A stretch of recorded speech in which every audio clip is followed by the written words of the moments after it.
هلا كاكا كوشي شلون براك دنگو باس والله فهم سيدك جوانا والله بيروز بيك حد اره والله بينا ورقه عطم كداني ورقه قاعدين شنو براو الدكان جواز هديه ورقه بينا برا والله برا واش تنشوا ما لا بيونا جي هاي دقه هديه والله هديه نبخ ما لا كل برا هديه من تو منينا برا بس ايش قريت فيها والله بس قريت ما ادري رحت لي وين الرزيل برا الرزيل بو الرزيل هاي دسبوش شغفيه ولا بندر برا وشو يجي وشو كان عندها سفوج لا قربان واش اخو باقه كم انا برا برا انا روتوش بصواي دبر باقه شرب برا بصواي وبرا خل برادري مش برادر مين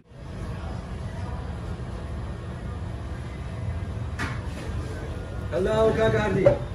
السلام عليكم شلون القربان ماشي احوالك اي عافيتك اي عافيتك اخبار يا متيوكي يقدر خير باشا اي باشا قابل هذا بيقع يكون قرباني تشاو شيء انا ولا بندري ابو يبيو كري انا كل فرورا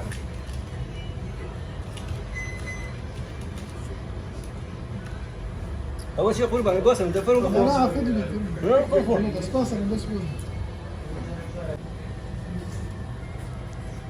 والله هواش ده مستعمل وكرتك شو تبغى؟ شو الله منين يا ولد؟ وكرو ده مسودا برا ما شاء الله صور بسيمان باك اكثر درجه هيك ترى ايوه يا اخوان وصار دي انا اشتغل بضمنك والله قربان يقولون مساعدين بينك قال زين ما استوى كل دوي كل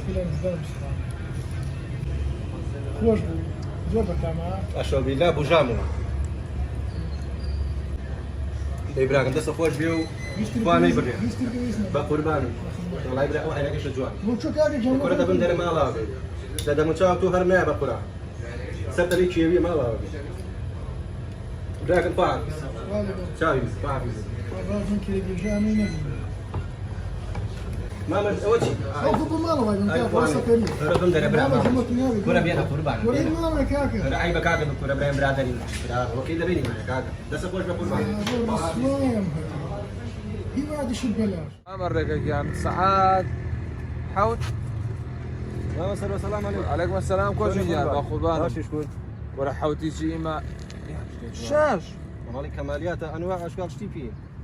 يبراش اخو عمليه بعضها انا مشتي الله كريم قد يزلناك ولا عرس شو انا هذه مالي قصابه وانا يبرش شو انا فرق الرنجة شو قرب اسد عوف بطل منه ماشي يلا ليش ماشي كوجين ابرد اشتي خوش نعرف وجهات اشتغلنا بشرف السلام عليكم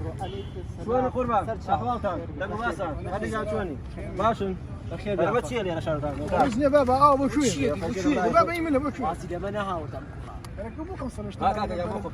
دوسي كواصل دوسي 5000 بواتي عاتي سميت الله تاكشر يعني باردني بيك ريسيسي بارمي الحمد لله ما تشيل